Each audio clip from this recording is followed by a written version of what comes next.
My early work indeed was black and white, and that essay I did on the Italian after Robert Frank, the American.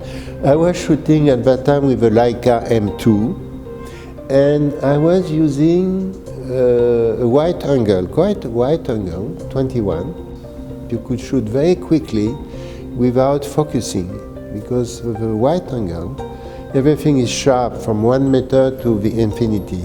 Using that lens and that camera give me a lot of flexibility and permit me to work very quickly, you know, and catching things.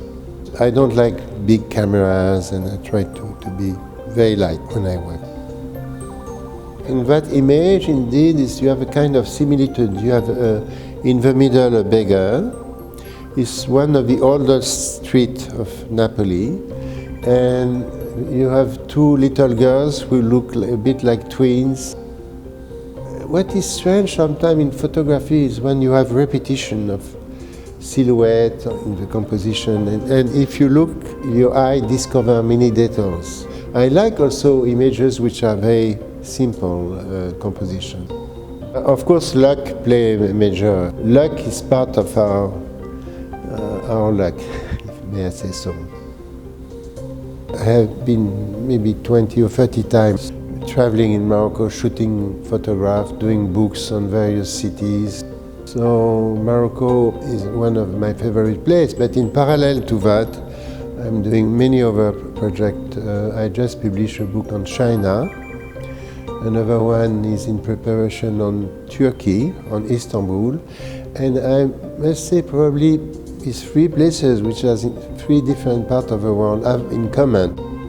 Places where, for example, the Turk, a fantastic historical culture, the Moroccan also fantastic, the Chinese, 4,000 years old. So I like to go in these places because there are countries where modernity, globalization is coming, but still they manage till now to keep their own tradition and culture, especially in Morocco or in Turkey. The Chinese have not much respect. They destroy all their old cities in Beijing or Shanghai. They will regret one day, but still they have a fantastic past, you know. It's fascinating for me. Oh, in Morocco, there is still places where people are very poor, and the tourist with a camera is hoping to make some money by asking money. So I don't like this kind of relationship. So when you photograph in Morocco, you have to be like a fox, which means shoot very quickly before anyone realizes. I never ask permission to take pictures except for portrait. Because if you ask permission, the situation is destroyed. People are not anymore natural. So or you steal the image, like we like to do, but still respecting certain rules, or you have to spend a lot of time, which this is my technique. I will spend 5 or 6 hours in the corner of a street, start to speak with people, and then they forget, and then they ignore me, and then I can shoot natural scenery. It's quite a challenge to shoot in Morocco. I know many photographers who consider themselves as a war photographer. I never want to have that, I'm not a war photographer. It's true that in this situation there is something very special. During the Gulf War, when I was traveling, you know, with this 400-500 oil rig burning, and the sky was dark, and you hear the noise of the rig, and it was like apocalypse now. In the meantime, you see this GI coming with their Humvee passing. But it's dangerous to photograph only war photography, because you can become a bit cynical about death, and you have not any more dimension of things. You know, you see so many cruel situations. So I try to stay aware of these things. Well, in '68, it happened that I was in Paris.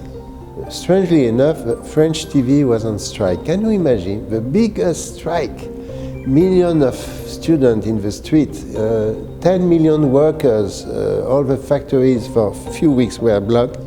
And at that time there was not so many photographers in the street, and I was shooting with no flash. I did not know much how to use the flash, which is in a way a good thing because I shoot with natural light. Sometimes the pictures are slightly out of focus, but you see the surrounding, the flash sometimes is like thunder, it's too an aggression. Of course, what was strange is that 68, at that time, France was, there was no unemployment, and there was much more serious situation like Prague with Soviet tank in the street. But the youngs, they wanted to have more freedom, more sexual freedom. French was very rigid at that time. And of course, one of the main motivations was all over the world, the Vietnam War. The Palestinian, really at the beginning I was very touched by their condition of life, so indeed by publishing my stories I tried to help them by making people realize their condition of life in this. So there is a commitment. It's nothing new. I mean, Cornel Capa, he had a group of photographers. One of his first exhibits in ICP was the concerned photographer. I don't think we can stay outside. It's a very tricky situation, photographer being war photographer, making compassion and making their own living and then selling prints, and it's a very tricky question.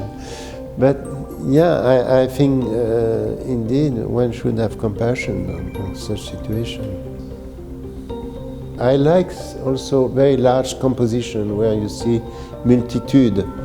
And there is one image which shows how the church in Poland is strong and finally managed to kick out the communists. It is a huge pilgrimage in the Calvaria, in the Carpat mountain, where you have hundreds of pilgrims during the Holy Week. At Easter, and it was snowing, and you had this thousands of pilgrims with an umbrella on the snow. It's one of my memorable images. Obviously, the major change is because of digital and website, and if you work for this magazine like National Geographic at that time, you had to send your Kodachrome film, because we always use Kodachrome for conservation, because it's a film which is very stable and which, if you have humidity, the color will be still there. This is why we have all these color prints from the 60s where we were shot in Kodachrome. So at that time, sometimes you don't see your work for 6 months. But today, the big change, is that every night, instead of having good dinner with your friend and a good bottle of wine, you are in your bed editing till 2 o'clock in the morning. I don't know if it is better, but it's very exciting to see your work step by step every day, thanks to the new technology.